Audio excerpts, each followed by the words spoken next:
Welcome back to Lessons from the Front. And today I'm going to be taking a closer look at the T-26, one of my son's favorite tanks. The T-26 was, back in the 1930s, the most produced tank in the world.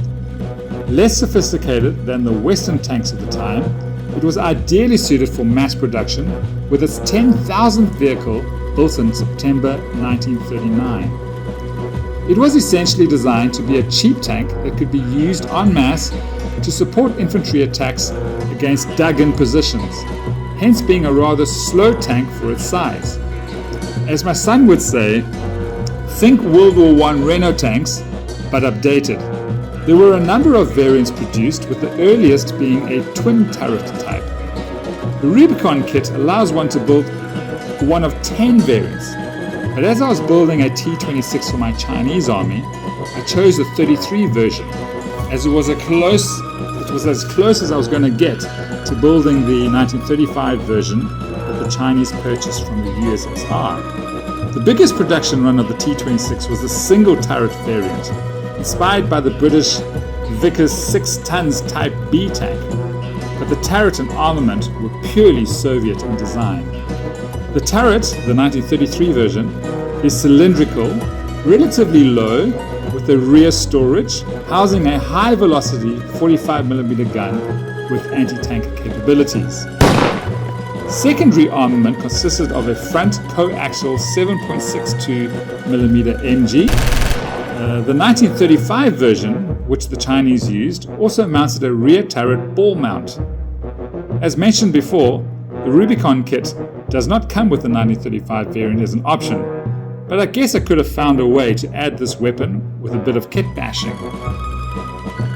Bolt Action version 2 has the T-26 for the Chinese list at 84 points for an inexperienced model, 105 and 106 points for the regular and the veteran versions, respectively.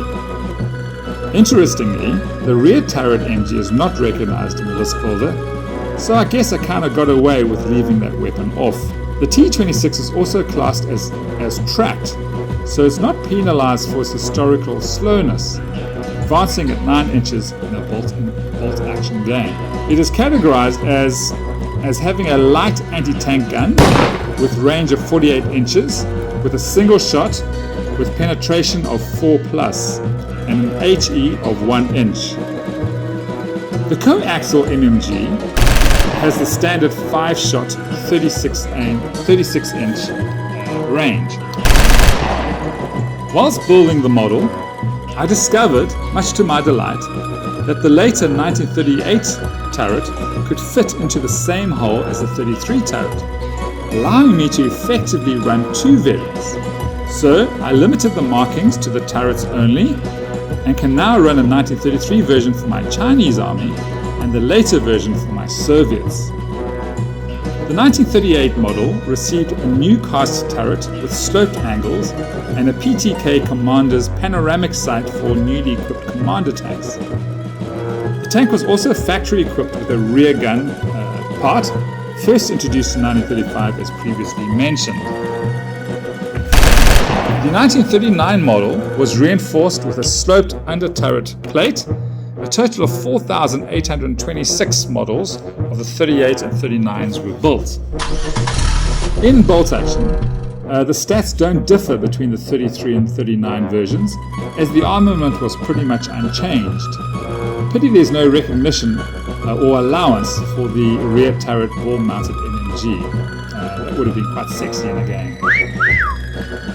So there you have it, an easy-to-build kit from Rubicon that has given me 2 variants and support for 2 different armies, for my early Soviets and for my Chinese collection. I hope you've enjoyed watching this little exploration of the T-26 tank. Have fun and happy gaming!